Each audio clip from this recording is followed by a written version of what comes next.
His armor, which is just modified hair, keeping him safe from predators.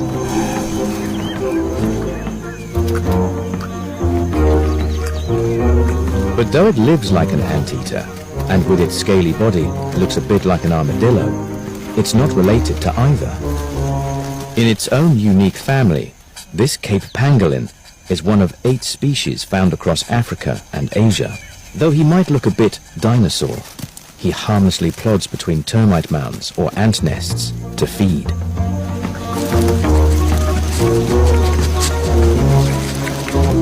His armor, which is just modified hair, keeping him safe from predators.